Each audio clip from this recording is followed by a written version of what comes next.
अब मैं आपको सुखदेव जी के बारे में एक छोटी कथा सुनाता हूँ।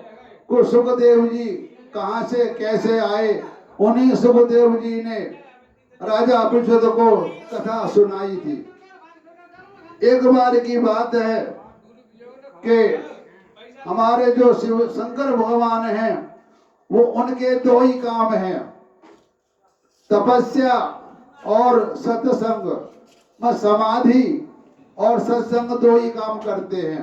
समाधि लग जाती है, समाधि में कई वर्ष, हजार वर्ष बैठे रहते हैं।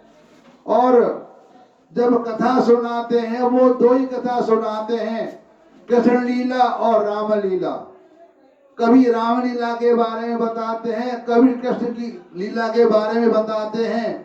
तो कहने का तात्पर्य यह है कि हमारे जो भी रामायण महाभारत जो भी बना हुआ है, वह सब शंकर जी के मुखारबिंद से निकला हुआ है। वहीं से रामायण और महाभारत गीता जो भी उपन्यास है, सारे वहीं से निकले, शिव जी के मुख से। एक बार माता ने कहा कि हमें कथा सुनाओ, तो शिव जी कहते हैं कथा तो मैं सुनाऊंगा, लेकिन तुमको हुंकार देना पड़ेगा बीच में का हाँ हाँ करके। उन्होंने कहा ठीक है। उन्हें पता था शिव जी को कि जब मैं अपनी कथा सुनाता हूँ तो सामने वाले की समाधि लग जाती है और वो समाधि में लीन हो जाता है। ऐसे ही शिव जी महाराज कृष्ण की कहानी सुना रहे थे पार्वती माता को।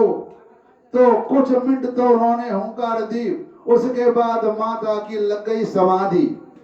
जब माता की समाधि लग गई, वहां पर एक तोता बैठा हुआ था, तोते का बच्चा। तो उन्होंने कहा कि ये तो माता सो गई, अब मैं इनके हुंकार भरता हूँ। शिव जी कहानी कहते रहे, कृष्ण लीला कहते रहे और तोता हुंकार भरता रहा।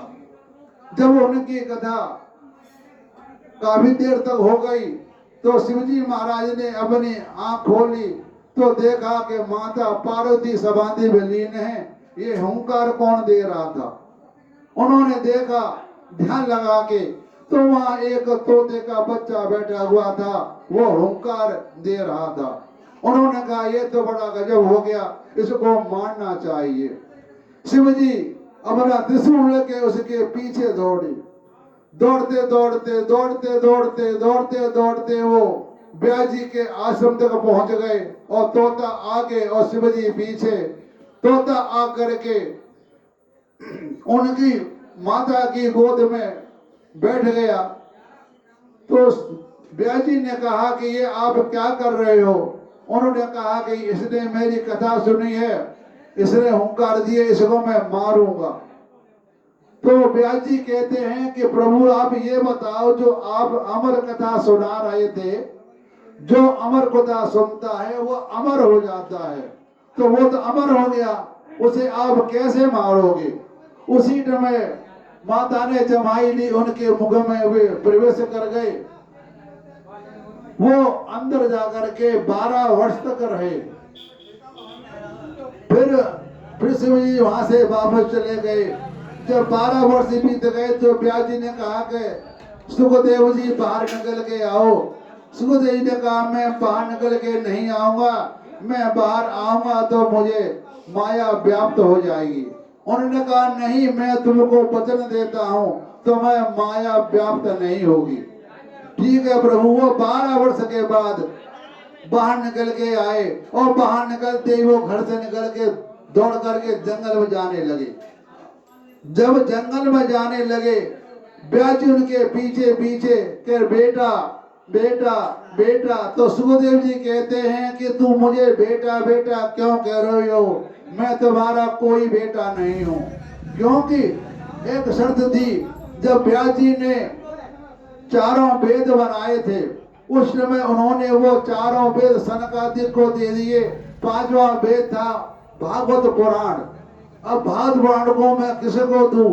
ये उन्होंने सोचा कि इस भागवत पुराण के अधिकारी शिवजी महाराज हैं, मुझे शिवजी को ही देना चाहिए। इसके बाद व्यास जी ने तपस्या की कि हमारे यहाँ सुखदेव शिव जी का अवतार होना चाहिए, उनको मैं ये वेद दूंगा। ये भागवत पुराण है, 5वां वेद कहा जाता है। इसलिए उन्होंने शिव जी का अपने यहाँ प्रार्थना करके उनका अवतार ग्रहण कराया और वो जो भागवत पुराण है वो सुखदेव जी को सौंप दिया कि इसके आप अधिकारी हो। सुखदेव जी शिव जी के अवतार हैं। तो जब वन में सुखदेव जी गए, वहां कुछ औरतें एक नदी में नहा रही थी, तो उनको देख करके उन्होंने लाज बर्दा कुछ नहीं किया, वो सुखदेव जी चले गए। जब व्यास जी बाद में आए तो वो नहा रही थी, उन्होंने उनके आधे फटाफट कपड़े पहन लिए। व्यास जी ने कहा अभी जब सुखदेव आया था तब तुमने कोई वस्त्र नहीं पहने और मेरे आधे आपने वस्त्र क्यों पहन लिए? तो औरतें कहती हैं कि सुखदेव जी 5 वर्ष का बच्चा था, बच्चा बच्चा होता है, बच्चे की शर्म क्या होती है, इसलिए हमने नहीं पहना। और आप ग्रस्त हो, आप सब कुछ जानते हो, इसलिए हमने अपने कपड़े पहन लिए। तो कहने का तात्पर्य है कि औरत जो शर्म करती हैं वो बड़े बूढ़े की करनी चाहिए, बच्चों की शर्म नहीं होती। क्यों? बच्चा तो माँ की गोद में बैठ करके दूध पीता है। इस तरह से ये सुखदेव जी जब पैदा हो गए तो उसके बाद जब कलयुग लगा, कलयुग स्टार्ट शुरुआत होते ही राजा विशिष्ट का राज आया। ये कहानी मैं आपको बाद में बताऊंगा। वही सुखदेव जी महाराज ने राजा विशिष्ट को कथा सुनाई थी। ये कथा मेरठ के पास है, उसे नैमिषारण्य बोलते हैं। नैमिषारण्य क्षेत्र में सुखदेव जी ने विशिष्ट को महाभारत का पुराण की कथा सुनाई थी।